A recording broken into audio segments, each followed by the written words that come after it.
Hi friends, ನಮಸ್ಕಾರ ಎಲ್ಲರಿಗೂ. ರಂಜೂಸ್ homely ಫುಡ್ಗೆ ಎಲ್ಲರಿಗೂ ಸ್ವಾಗತ. ಇವತ್ತೊಂದು ಚಿಕನ್ ರೆಸಿಪಿ ಜೊತೆ ಬಂದಿದ್ದೀನಿ. ಡ್ರಮ್ ಸ್ಟಿಕ್ ಚಿಕನ್ ಮಾಡ್ತಾ ಇದ್ದೀನಿ. ನಮಗೆ ಮನೆಯಲ್ಲೇ ತುಂಬ ಸರಳವಾಗಿ, ಅಂದರೆ ಹೊರಗಡೆಯಿಂದ ಯಾವ ರೀತಿ ತಂದು ತಿಂತೀವೋ ಅದೇ ರುಚಿಯಲ್ಲಿ ನಮಗೆ ಮನೆಯಲ್ಲಿ ತುಂಬ ಸುಲಭವಾಗಿ ಮಾಡ್ಬೋದು. ಬನ್ನಿ ನೋಡೋಣ ಹೇಗೆ ಮಾಡೋದಂತ. ಆಮೇಲೆ ನೀವು ಫಸ್ಟ್ ಟೈಮ್ ಈ ಚಾನಲ್ ನೋಡ್ತಿದ್ರೆ ಅಥವಾ ಚಾನಲ್ ಸಬ್ಸ್ಕ್ರೈಬ್ ಮಾಡದೆ ಈ ವಿಡಿಯೋ ನೋಡ್ತಿದ್ರೆ ದಯವಿಟ್ಟು ಒಂದ್ಸಲ ಈ ವಿಡಿಯೋದ ಕೆಳಗಡೆ ಕಾಣುವ ಸಬ್ಸ್ಕ್ರೈಬ್ ಬಟನ್ ಕ್ಲಿಕ್ ಮಾಡಿ, ಅದರಲ್ಲಿ ಬರುವ ಆಲ್ ಆಪ್ಷನಿಗೂ ಕ್ಲಿಕ್ ಮಾಡಿ. ಹಾಗಿದ್ರೆ ಮಾತ್ರ ನಾನು ಹಾಕುವಂತಹ ಹೊಸ ವಿಡಿಯೋಸ್ಗಳ ನೋಟಿಫಿಕೇಶನ್ ನಿಮಗೆ ಸಿಗುತ್ತೆ. ಬನ್ನಿ ಡ್ರಮ್ ಸ್ಟಿಕ್ ಚಿಕನ್ ಯಾವ ರೀತಿ ಮಾಡೋದಂತ ನೋಡೋಣ. ಮೊದಲು ಇಲ್ಲಿ ಇದಕ್ಕೆ ಬೇಕಾಗಿರೋದು ಚಿಕನ್ ಲೆಗ್ ಪೀಸ್. ನಾನಿಲ್ಲಿ 2 ಚಿಕನ್ ಲೆಗ್ ಪೀಸ್ ತಗೊಂಡಿದ್ದೀನಿ. ಅಂದರೆ 2 ಡ್ರಮ್ ಸ್ಟಿಕ್ ಚಿಕನ್ ಮಾಡ್ತಾ ಇರೋದು ನಾನು. ನೋಡಿ 2 ತಗೊಂಡಿದ್ದೀನಿ, ಕುಕ್ಕರಿಗೆ ಹಾಕ್ಕೊಂಡಿದ್ದೀನಿ. ಅದಕ್ಕೆ ಪಲಾವ್ ಎಲೆ ಹಾಕ್ಕೊಂಡಿದ್ದೀನಿ. ಆಮೇಲೆ ಶುಂಠಿ ಮತ್ತು ಬೆಳ್ಳುಳ್ಳಿ ತುಂಡು ಮಾಡಿ ಹಾಕ್ತಾ ಇದ್ದೀನಿ. ಒಂದು ಟೇಬಲ್ ಸ್ಪೂನ್ನಷ್ಟು. ರುಚಿಗೆ ತಕ್ಕಷ್ಟು ಉಪ್ಪು ಕೂಡ ಸೇರಿಸ್ಕೊಳ್ಳಿ ಇವಾಗಲೇ. ಆಮೇಲೆ ಇದಕ್ಕೆ ಅರಶಿನ ಹುಡಿ 1/4 ಟೀ ಸ್ಪೂನ್ ಸೇರಿಸಿದರೆ ಸಾಕು. ಇನ್ನು ಇದು ಬೇಯೋದಕ್ಕೆ ಎಷ್ಟು ಬೇಕೋ ಅಷ್ಟು ಮಾತ್ರ ನೀರು ಸೇರಿಸ್ಕೊಳ್ಳಿ. ಹಾಕ್ಬಿಟ್ಟು ನಾನಿದು ಕುಕ್ಕರಲ್ಲಿ ಬೇಯಿಸ್ತಾ ಇರೋದು. ಒಂದು 4ರಿಂದ 5 ವಿಸಿಲ್ ತನಕ ಬೇಯಿಸ್ಬೋದು. ನಿಮ್ಮ ಕುಕ್ಕರ್ ಯಾವ ರೀತಿ ಇದೆಯೋ ಆ ರೀತಿ ಬೇಯಿಸ್ಕೊಳ್ಳಿ. ಹಾಗೆ ಬೇಯಿಸಿದ್ರೆ ಒಂದು ಅರ್ಧ ಗಂಟೆ ಬೇಯಿಸಬೇಕು.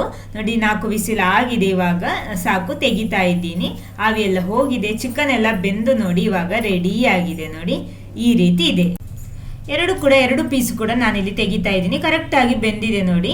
ಫುಲ್ಲಾಗಿ ಬೇಯಬೇಕು ಮಾತ್ರ. ನೀವು ಎಷ್ಟು ವಿಸಿಲ್ ಬೇಕೋ ಆ ರೀತಿ ನೋಡಿಕೊಂಡು ಮಾಡ್ಕೊಳ್ಳಿ. ಹಾಗೆ ಬೇಯಿಸಿರೋ ಒಂದು ಅರ್ಧ ಗಂಟೆ ಬೇಯಿಸಬೇಕು. ನೋಡಿ ಈ ರೀತಿ ಇದೆ. ಇನ್ನು ನೋಡಿ ಇದರ ನೀರು ನಮಗೆ ಚಿಕನ್ ಸೂಪ್ ಆಗಿ ಉಪಯೋಗಿಸ್ಬೋದು. ಸ್ವಲ್ಪ ಪೆಪ್ಪರ್ ಪೌಡರ್ ಎಲ್ಲ ಹಾಕ್ಬಿಟ್ರೆ ಚೆನ್ನಾಗಿರುತ್ತೆ ಬಿಸಿ ಬಿಸಿ ಕುಡಿಯೋದಕ್ಕೆ. ಇದು ಬೇಡ ನಮಗೆ ರೆಸಿಪಿಗೆ, ಸೈಡಲ್ಲಿ ಇಟ್ಕೊಳ್ಳಿ. ಆಮೇಲೆ ಈ ಚಿಕನ್ ಪೀಸ್ ನೋಡಿ ಈ ರೀತಿ ಇದರ ಬೋನಿಂದ ಎಲ್ಲ ಸಪ್ರೇಟ್ ಮಾಡಬೇಕು. ಈ ರೀತಿ ಬೋನ್ ಬೇರೆ ಅದರ ಮಾಂಸ ಬೇರೆ ಇರಬೇಕು. ನೋಡಿ ಈ ರೀತಿ ಚೆನ್ನಾಗಿ ಒಂದು ಫೋರ್ಕ್ ಉಪಯೋಗಿಸಿ ನಮಗೆ ಆರಾಮವಾಗಿ ಇದನ್ನು ಈ ರೀತಿ ಸಪರೇಟ್ ಮಾಡ್ಬೋದು. ಯಾಕಂದರೆ ಚೆನ್ನಾಗಿ ಬೆಂದಿರುವಂಥ ಚಿಕನ್. ಆಮೇಲೆ ಇದು ಚೆನ್ನಾಗಿ ವಾಶ್ ಮಾಡಿ ನಾವಿಲ್ಲಿ ಉಪಯೋಗಿಸೋದು. ಇನ್ನು ಇದನ್ನು ಚೆನ್ನಾಗಿ ಹುಡಿ ಮಾಡಬೇಕು. ನಿಮಗೆ ಎಷ್ಟು ಸಣ್ಣಕ್ಕಾಗುತ್ತೋ ಆ ರೀತಿ ಹುಡಿ ಮಾಡ್ಕೊಳ್ಳಿ. ನಾನು ನೋಡಿ ಈ ರೀತಿ ಒಂದು ಕತ್ತರಿ ಉಪಯೋಗಿಸಿ ಈ ರೀತಿ ಇದನ್ನು ಸಣ್ಣ ಸಣ್ಣ ಪೀಸಾಗಿ ಮಾಡ್ತಾ ಇದ್ದೀನಿ. ನೋಡಿ ಈ ರೀತಿ ಎಲ್ಲ ಕೂಡ ಅದೇ ರೀತಿ ಮಾಡಿ ತರ್ತೀನಿ. ಎಲ್ಲ ರೆಡಿಯಾಗಿದೆ. ಆಮೇಲೆ ಇದಕ್ಕೆ ಬೇಕಾಗಿರೋದು ಆಲೂಗಡ್ಡೆ. ನಾನಿಲ್ಲಿ 1 ಆಲೂಗಡ್ಡೆ ಬೇಯಿಸಿ ತಗೊಂಡಿದ್ದೀನಿ. ನೋಡಿ ಅದರ ಸಿಪ್ಪೆಲ್ಲ ತೆಗೆದ್ಬಿಟ್ಟು ಇದರ ಜೊತೆನೆ ಮಿಕ್ಸ್ ಮಾಡಬೇಕು. ಇಷ್ಟು ಚಿಕನ್ಗೆ 1 ಆಲೂಗಡ್ಡೆ ಸಾಕು, ಮೀಡಿಯಂ ಸೈಜಿಂದು. ಇನ್ನು ಇದಕ್ಕೆ ರುಚಿಗೆ ತಕ್ಕಷ್ಟು ಉಪ್ಪು ಹಾಕ್ತಾ ಇದ್ದೀನಿ. ಆಮೇಲೆ ಇದಕ್ಕೆ ಕಾಳು ಮೆಣಸಿನ ಹುಡಿ ಒಂದು ಅರ್ಧ ಸ್ಪೂನ್ನಷ್ಟು ಹಾಕ್ತೀನಿ. ಜಾಸ್ತಿ ಮಸಾಲೆ ಏನು ಬೇಡ ಇದಕ್ಕೆ. ಆಮೇಲೆ ಮೆಣಸಿನ ಹುಡಿ ಖಾರ ನೋಡಿಕೊಂಡು ಸೇರಿಸ್ಕೊಳ್ಳಿ. ನಾನಿಲ್ಲಿ 1.5 ಸ್ಪೂನ್ನಷ್ಟು ಹಾಕಿದ್ದೀನಿ. ನಿಮಗೆ ಹೆಚ್ಚು ಕಡಿಮೆ ಮಾಡ್ಬೋದು, ನೀವು ಖಾರ ನೋಡಿಕೊಂಡು ಸೇರಿಸ್ಕೊಳ್ಳಿ. ಇನ್ನು ಇದನ್ನೆಲ್ಲ ಒಂದ್ಸಲ ಚೆನ್ನಾಗಿ ಮಿಕ್ಸ್ ಮಾಡಬೇಕು. ಆಲೂಗಡ್ಡೆ, ಚಿಕನ್, ನಮ್ಮ ಮಸಾಲ ಪೌಡರ್ಸ್ ಎಲ್ಲ ಕೂಡ ಚೆನ್ನಾಗಿ ಮಿಕ್ಸ್ ಆಗಬೇಕು. ನೋಡಿ ಆಲೂಗಡ್ಡೆ ಚೆನ್ನಾಗಿ ಬೆಂದಿದೆ, ತುಂಬ ಸುಲಭವಾಗಿ ಮಿಕ್ಸ್ ಮಾಡ್ಬೋದು. ಆಮೇಲೆ ನಾನು ಇದಕ್ಕೆ ಹಾಕ್ತಾ ಇರೋದು ಚೀಸ್, ತುರಿದಿಟ್ಕೊಂಡಂಥ ಚೀಸ್. ಇದು ಆಪ್ಷನಲ್ಲ, ನಿಮ್ಮ ಹತ್ರ ಇದ್ರೆ ಸೇರಿಸ್ಕೊಳ್ಳಿ, ಇಲ್ಲಾಂದ್ರೂ ಪರವಾಗಿಲ್ಲ. ಹಾಕಿದ್ರೆ ಸ್ವಲ್ಪ ರುಚಿಯಾಗಿರುತ್ತೆ ಅಷ್ಟೇ. 1/4 ಕಪ್ಪಿನಷ್ಟು ಸೇರಿಸ್ಕೊಂಡಿದ್ದೀನಿ ನಾನು. ನೀರೇನು ಸೇರಿಸಬಾರ್ದು, ಇಷ್ಟಲ್ಲೇ ಇದನ್ನು ಮಿಕ್ಸ್ ಮಾಡಬೇಕು. ಎಲ್ಲ ಕೂಡ ಒಂದ್ಸಲ ಚೆನ್ನಾಗಿ ಮಿಕ್ಸ್ ಮಾಡ್ಕೊಳ್ಳಿ. ಕೈ ಉಪಯೋಗಿಸಿ ಚೆನ್ನಾಗಿ ಈ ರೀತಿ ಮಿಕ್ಸ್ ಮಾಡ್ಕೊಳ್ಳಿ. ಮಿಕ್ಸ್ ಆಗಿದೆ. ಇನ್ನು ನಾನು ಇದನ್ನು 2 ಉಂಡೆ ಆಗಿ ಮಾಡ್ತೀನಿ. ಯಾಕಂದರೆ ನಾನಿಲ್ಲಿ 2 ಬೋನ್ ತಗೊಂಡಿರೋದು, ಅಂದರೆ ಲೆಗ್ ಪೀಸ್ 2 ತಗೊಂಡಿರೋದು. ಆದ ಕಾರಣ 2 ಉಂಡೆ ಈ ರೀತಿ ದೊಡ್ಡ ಉಂಡೆ ಈ ರೀತಿ ಮಾಡ್ತಾ ಇದ್ದೀನಿ. 2 ಉಂಡೆ ಸಿಕ್ಕಿದೆ ನಮಗೆ. ಇನ್ನೇನು ಮಾಡಬೇಕಂದ್ರೆ ನೋಡಿ, ನಮ್ಮ ಅದರ ಬೋನ್ ಇದೆಯಲ್ಲ ಅದನ್ನು ನೋಡಿ ಚೆನ್ನಾಗಿ ತೊಳೆದು ತಂದಿದ್ದೀನಿ ನಾನು. ಅದರ ಒಳಗಡೆ ಈ ನಮ್ಮ ಮಸಾಲೆಯನ್ನು ಸೆಟ್ ಮಾಡಬೇಕು. ನೋಡಿ ಈ ರೀತಿ. ಅವಾಗ ಚಿಕನ್ನ ಲೆಗ್ ಪೀಸ್ ಶೇಪಿಗೆ ಬರುತ್ತೆ ಅದು. ನೋಡಿ ಈ ರೀತಿ ಇದರ ಮಧ್ಯಭಾಗದಲ್ಲಿ ಇದನ್ನು ಇಟ್ಟು ಈ ರೀತಿ 2 ಕೈ ಉಪಯೋಗಿಸಿ ಚೆನ್ನಾಗಿ ಗಟ್ಟಿಯಾಗಿ ಪ್ರೆಸ್ ಮಾಡಬೇಕು. ಅಂದರೆ ಅಂಟಿ ನಿಲ್ಬೇಕು ಅದಕ್ಕೆ. ನೋಡಿ ಈ ರೀತಿ. ಇದೇ ರೀತಿ 2 ಕೂಡ ಮಾಡಿ ತರ್ತೀನಿ. ನೋಡಿ ಒಂದು ರೆಡಿ ಆಗಿದೆ, ಇನ್ನೊಂದು ಕೂಡ ಇದೇ ರೀತಿ ಮಾಡಿ ತರ್ತೀನಿ. 2 ಕೂಡ ರೆಡಿ ಆಗಿದೆ ಇವಾಗ ಸಾಕು. ನೆಕ್ಸ್ಟ್ ನಮಗೆ ಬೇಕಾಗಿರೋದು ಮೊಟ್ಟೆ. ನಾನಿಲ್ಲಿ ಒಂದು ಮೊಟ್ಟೆ ತಗೊಂಡಿದ್ದೀನಿ. ಅದಕ್ಕೆ ರುಚಿಗೆ ತಕ್ಕಷ್ಟು ಉಪ್ಪು ಹಾಕ್ತಾ ಇದ್ದೀನಿ. ಆಮೇಲೆ ಸ್ವಲ್ಪ ಕಾಳು ಮೆಣಸಿನ ಹುಡಿ ಹಾಕಿ ಚೆನ್ನಾಗಿ ಮಿಕ್ಸ್ ಮಾಡ್ತೀನಿ. ನೋಡಿ ಇದು ರೆಡಿಯಾಗಿದೆ. ಇದನ್ನು ಒಂದು ಸೈಡಲ್ಲಿ ಇಟ್ಕೊಳ್ಳಿ. ಆಮೇಲೆ ಬೇಕಾಗಿರೋದು ಮೈದಾದಲ್ಲಿ ನಾವು ರೆಡಿ ಮಾಡಿಟ್ಟಂತಹ ಚಿಕನನ್ನು ಈ ರೀತಿ ಫುಲ್ಲಾಗಿ ಕವರ್ ಮಾಡಬೇಕು, ಸ್ಪ್ರೆಡ್ ಮಾಡಬೇಕು. ಅದಕ್ಕೆ ಫುಲ್ಲಾಗಿ ಸ್ವಲ್ಪನೂ ಬಾಕಿ ಆಗಬಾರ್ದು. ಆಮೇಲೆ ಇದನ್ನು ನಮ್ಮ ಮೊಟ್ಟೆ ಇದೆಯಲ್ಲ, ಮೊಟ್ಟೆಯಲ್ಲಿ ಈ ರೀತಿ ಫುಲ್ಲಾಗಿ ಕವರ್ ಮಾಡಬೇಕು.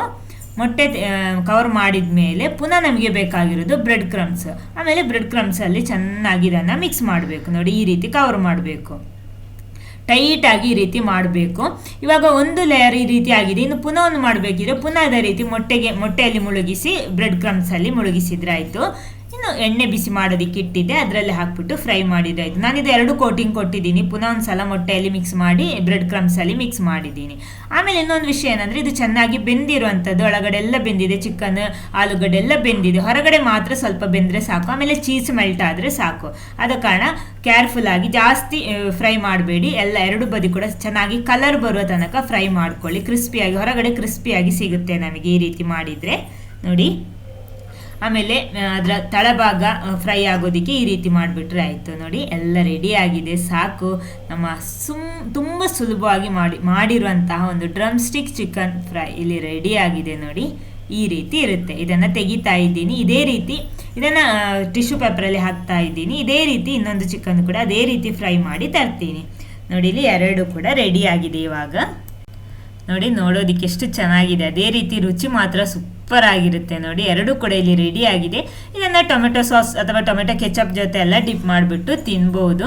ಒಳಗಡೆ ಚೀಸ್ ಎಲ್ಲ ಹಾಕಿದ್ದೀವಿ, ಆದ ಕಾರಣ ರುಚಿ ಡಬಲ್ ಆಗಿರುತ್ತೆ ನೋಡಿ. ನಾನು ಈ ರೀತಿ ಕೈಯಲ್ಲಿ ತುಂಡು ಮಾಡಿ ತೋರಿಸ್ತೀನಿ ನಾನು ನಿಮಗೆ ನೋಡಿ. ಒಳಗಡೆ ಈ ರೀತಿ, ಹೊರಗಡೆ ಎಲ್ಲ ಕ್ರಿಸ್ಪಿಯಾಗಿ ಗರಿ ಗರಿಯಾಗಿರುತ್ತೆ ನೋಡಿ, ಒಳಗಡೆ ಚೀಸಿ ಆಗಿರುತ್ತೆ ನೋಡಿ. ಈ ರೀತಿ ಇರುತ್ತೆ. ಇದನ್ನು ಡಿಪ್ ಮಾಡಿಬಿಟ್ಟು ತಿಂದರೆ ಚೆನ್ನಾಗಿರುತ್ತೆ. ಈ ವಿಡಿಯೋ ನಿಮ್ಗೆ ಇಷ್ಟ ಆದರೆ ಖಂಡಿತ ಲೈಕ್ ಮಾಡಿ, ಎಲ್ಲರ ಜೊತೆ ಶೇರ್ ಮಾಡಿ. Okay, thank you.